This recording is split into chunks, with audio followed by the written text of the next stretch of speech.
আসসালামু আলাইকুম। গোটাল কোরআনে আল্লাহ শব্দটা, আল্লাহ এই শব্দটা আছে 2698 বার। অনেকের মাথায় প্রশ্ন হবে যে ঠিক 2698 বারে আল্লাহ কেন এই শব্দটা উল্লেখ করলেন? এইটার ব্যাখ্যা বুঝতে গেলে আমাদের কোরআনের যে কোড সেটা সম্বন্ধে জানতে হবে। কোরআনের কোড কত এটা আল্লাহ 74 নম্বর সূরাতে স্পষ্ট করে বলছে 30 নম্বর আয়াতে, সেটা হচ্ছে 19। সবার উপরে আছে 19। কিরকম একটা ইন্টারেস্টিং জিনিস দেখি, প্রত্যেকটা সূরা শুধু বিসমিল্লাহির রহমানির রহিম আছে না, বিসমিল্লাহির রহমানির রহিমের মধ্যে 19টা হরফ আছে, মানে 19টা বর্ণ আছে। এবং খুব মজার ব্যাপার, এই যে 19 এইটা দিয়ে কোরআনের টোটাল যে সূরার নাম্বার 114, সেটাই কিন্তু ভাগ যাবে 6 19 114।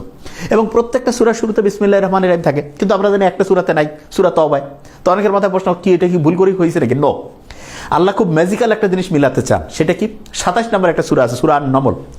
ওইখানে বিলকিস নামে একজন রানী আছে, তার কাছে সুলাইমান আলাইহিস সালাম একটা চিঠি লিখছেন। এবং আমরা যেমন চিঠির শুরুতে কি করি, যে অন্যকে হচ্ছে অভিবাদন জানাই, তা উনি নবী, তো উনি যখন চিঠি লিখছেন উনি কিন্তু আল্লাহর নাম স্মরণ করছেন।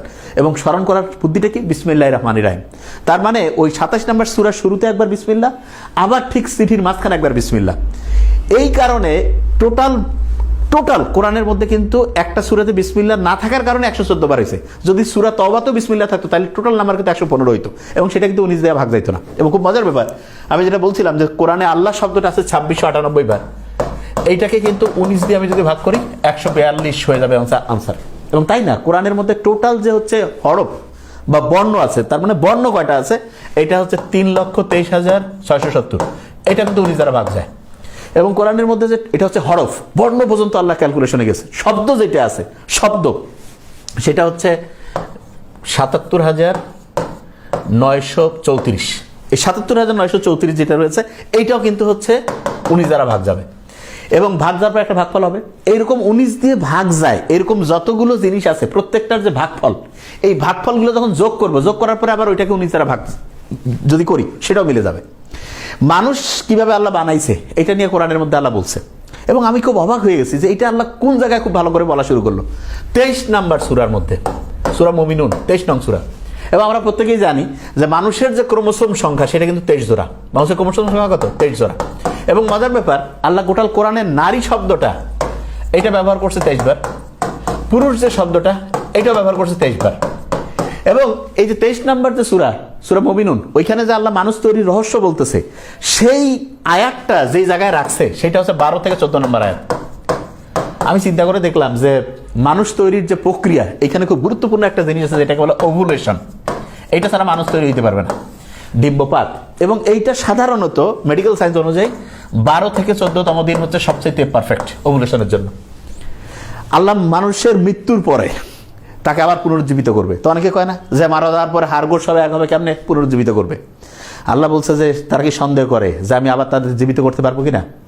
তার আঙ্গুলের ডগা পর্যন্ত আমি পুনর্বিন্যস্ত করতে পারি। এবং এই আঙ্গুলের ডগা পর্যন্ত, আঙ্গুলের ফিঙ্গারপ্রিন্ট, এইটা আল্লাহ কোরআনের মধ্যে যেই জায়গায়, এটা সম্ভবত সূরা কিয়ামার 75 নম্বর সূরা 3-4 নম্বর আয়াতে রয়েছে, তার নাম্বার ঠিক 4 নম্বর আয়াতে ফিঙ্গারপ্রিন্ট।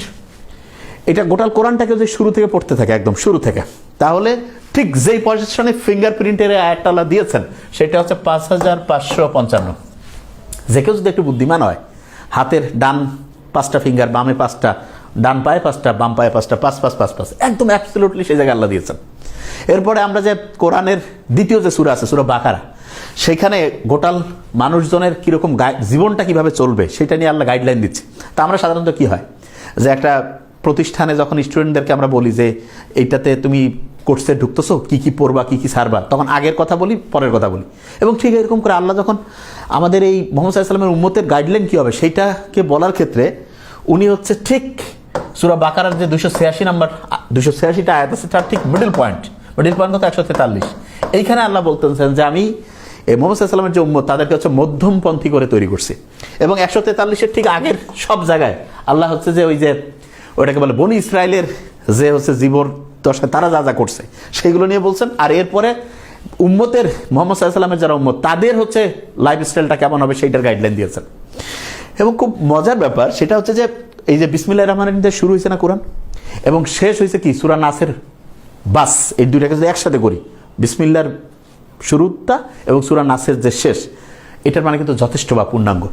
এবং কোরআনে আল্লাহ বলছে যে কোরআনের মানে হচ্ছে যে স্পষ্ট করে বলে দিয়েছে যে জাহান্নাম যে আছে, জাহান্নামের যে হচ্ছে যে পাহারাদার হবে 19, তো এই সংখ্যাটা যারা অবিশ্বাসী হবে, আল্লাহ পরের আয়াতে বলছে, এটা তাদের জন্য হচ্ছে যে তাদের সন্দেহকে আরো বাড়াই দিবে যে জাহান্নাম কত বিশাল, কিন্তু এটা মাত্র 19 জন পাহারা কেমনে দিবে। কিন্তু যারা বিশ্বাসী তাদের বিশ্বাসকে এটা আরো দৃঢ় করবে।